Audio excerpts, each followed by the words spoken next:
அவர் வேண்டிக் கொண்டிருந்த போது அவரது முகத்தோற்றம் மாறியது, அவருடைய ஆடையும் வெண்மையாய் மின்னியது.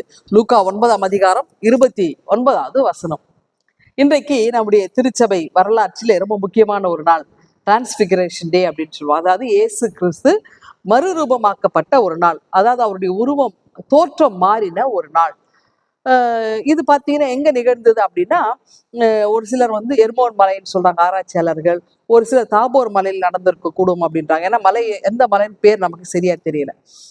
ஆனா பாருங்க, பேதுரு, யாக்கோப்பு, யோவான் இந்த 3 பேரையும் இந்த முக்கியமான ஒரு இடத்துக்கு ஆண்டவர் அழைத்து போறாரு. எதுக்கு போறாரு? மன்றாடுவதற்காக போறார், ஜெபிப்பதற்காக போகின்றார். அப்போ ஆண்டவர் அங்கே வந்து ஒரு வேதனையோடு, ஒருவேளை அந்த சிலுவை சாவை குறித்து அவருக்கு ஒரு ஜெபம் தேவைப்படுகிறது, ஒரு அவருடைய இருதயத்துக்கு ஆறுதல் தேவைப்படுகிறது. அதனால பிதாவின் இடத்திலே, தந்தை இடத்திலே இவர் மன்றாட செல்லுகிறார். அங்கே செல்லும் பொழுது இந்த 3 பேர் இங்க நிக்கிறாங்க. திடீர் என்று ஆண்டவருடைய அந்த தோற்றம் மாறுகிறது, அவருடைய ஆடையெல்லாம் வெண்மையாக மின்னுகிறது. இந்த திருக்காட்சியை அந்த 3 பேரும் பார்க்கறாங்க. ஆனால் அவர்கள் குறித்து எந்த கேள்வியும் எழுப்பல. ஆனா அவருக்கு கூட ஆறுதல் சொல்வதற்காக மோசே, எலியா, முக்கியமான 2 பேருமே முக்கியமான ஒரு தீர்க்கர்கள். அதாவது இயேசு கிறிஸ்துவின் காலத்து எத்தனையோ 1000 ஆண்டுகளுக்கு முன்னாடி வாழ்ந்தவங்க இல்லையா? அப்படி வாழ்ந்தவங்க இன்றைக்கு இயேசுவுக்கு வந்து மீண்டும் ஒரு ஆறுதல் சொல்வதற்காக அவங்க வந்து நிக்கிறாங்க.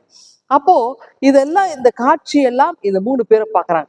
பார்த்தவங்க என்ன நினைக்கிறாங்க தெரியுமா? உடனே இவங்களுக்கு ஒரு ஆசை வந்துச்சு. ஏன்னா மிகப்பெரிய வரலாற்று தீர்க்கரா இருந்த மோசே, எலியா போன்றவர்கள், அப்படிப்பட்டவர்கள் இப்பொழுது இயேசுவோடு வந்து பேசுறாங்க. ஆகவே நாமும் ஆண்டவரிடத்துல வந்து இங்கேயே தங்கிடலாம் அப்படின்னு ஒரு எண்ணம் வந்துச்சு.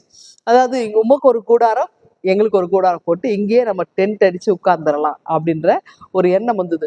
அப்போதான் ஆண்டவர் சொல்கிறார், இது அல்ல, இது சித்தம் அல்ல என்று சொல்லி எப்படி நாம் இருக்க வேண்டும் என்பதை ஆண்டவர் சொல்லுகின்றார். ஆகவே இது முக்கியமான ஒரு நாளாக இருக்கிறது.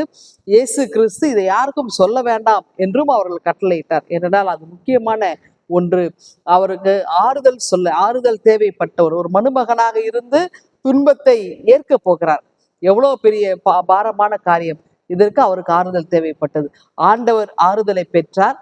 அப்படிப்பட்ட ஆண்டவர் யாரெல்லாம் துன்பத்தில் இருக்கிறார்களோ, அவருடைய உள்ளத்துக்கு ஆறுதல் தேவைப்படுகிறதோ, அமைதி இழந்து சமாதானத்துக்காக யாரெல்லாம் காத்து இருக்கிறாங்களோ, ஆண்டவரால் நிச்சயமாக இந்த நாளிலே சமாதானத்தை கொடுக்க முடியும். ஆகவே இந்த சிந்தனையோடு, இந்த நம்பிக்கையோடு இந்த நாளை நீங்கள் துவங்குங்கள்.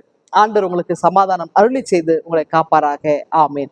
எங்கள் அன்பின் ஆண்டவரே, யாரெல்லாம் ஆண்டவரை அமைதியிலிருந்து உங்களை நோக்கி மன்றாடுகிறார்களோ அவருடைய உள்ளத்துக்கு ஆறுதலையாக இரும். மீட்பிலே ஜெபிக்கிறோம் எங்கள் அன்பின் கடவுளே.